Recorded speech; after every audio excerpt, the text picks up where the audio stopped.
So the question is, what's happening? All right, and what the situation is this, is that at 12 midnight in the province of Ontario, the gasoline companies like Petro-Canada, Esso, Shell are setting their prices to be exactly equal at most of their stations. In addition, they're changing the prices every couple of days based on, it turns out you may be aware that crude oil trades, but also gasoline trades. Gasoline is traded in the New York Mercantile Exchange.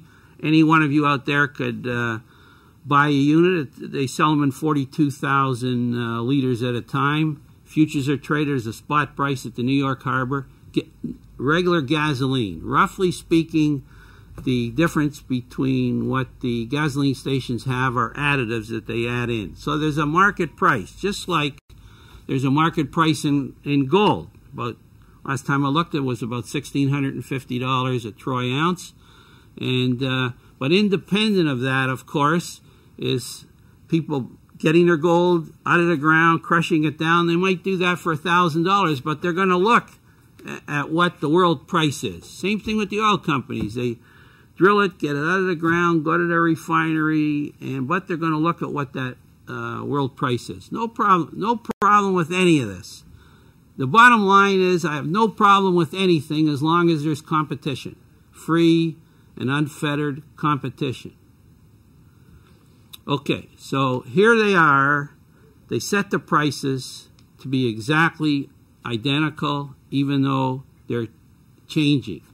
And for those in the room here, there's a handout here. I wanted to show you. I went around on a few occasions, and I think it's instructive to have a look at it here to see what actually happened. You might have a look at it, but for the viewing audience, I'll talk about this chart.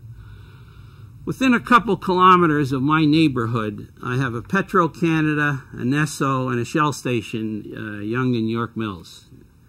Anyways, during the day, they're selling their gasoline at $1.30.6. All right, they're all selling it identical. Well, could be conscious parallelism. No problem with that. Don't have a problem. That can happen. Could be there for a while. In theory, okay? I don't have a problem. Then later on, I drove around and I reported that they're all still 130.6 at the 9:30. But then I went just before 12, and each of the stations, 5-10 minutes before 12, were also at 130.6.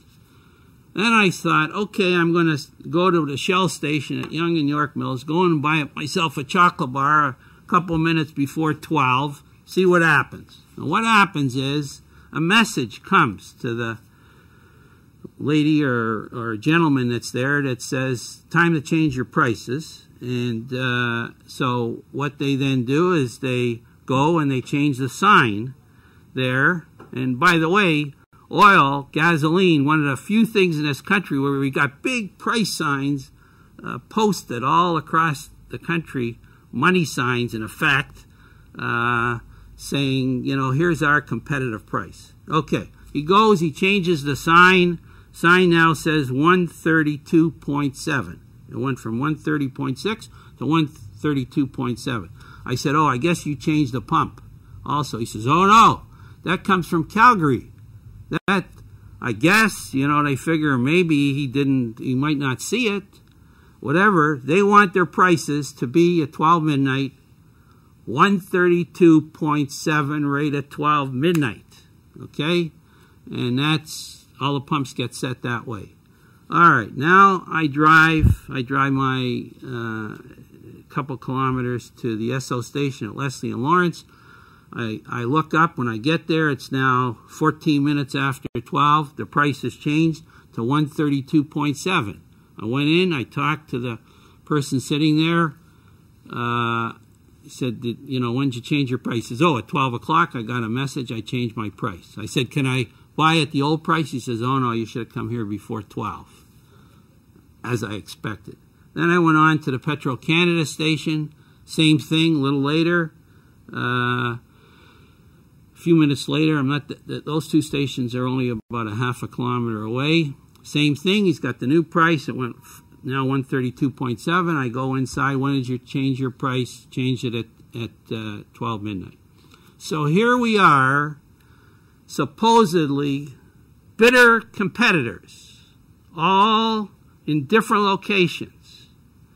And all of a sudden, at that minute, the price changes to be exactly the same. And this has gone on now for about 4.5 years. So to net it out, at those stations that they choose, every minute of every day, of every month, of every year, you're facing the identical prices for supposed competitors. All right. How are they doing it? How can they do it? There can't be clairvoyant here. This can't be.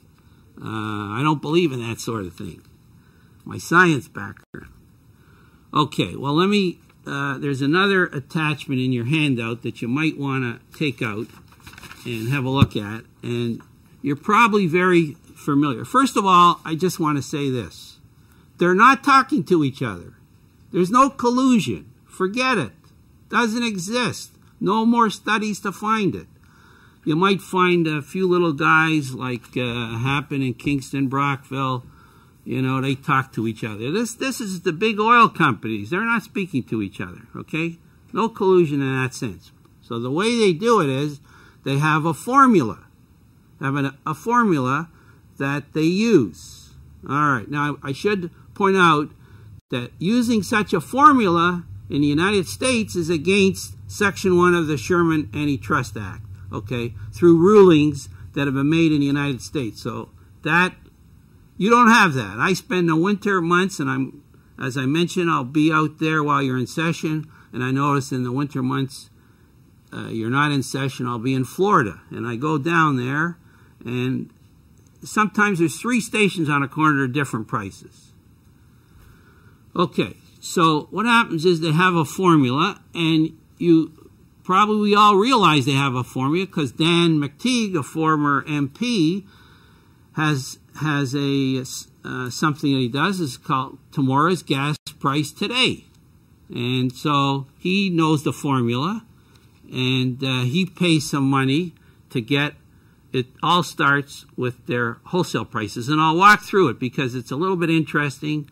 And I'm going to show you how even that, once I finish talking, you can even kind of follow it yourself here. But not as early as Dan McTeague, because Dan McTeague gets these wholesale prices the day before, whereas you or I have to go to Petro-Canada or Shell's so-called rack prices, which is their terminology for wholesale price that's available on the internet, and we could look at that and find out and then work the formula through and come up with something that's in some cases exact and in some cases not exact, and I'm going to talk to you why. So, by the way, Esso doesn't, there's a note there saying we don't do it anymore. We don't show the public what our wholesale prices are. Okay, and these are approximately what is traded in the Manhattan there at the New York Mercantile Exchange, and today they're about 85 cents. Okay, these are the prices that if you wanted to buy from Shell or Petro-Canada, they have those big storage units there on Cherry Street or near York University.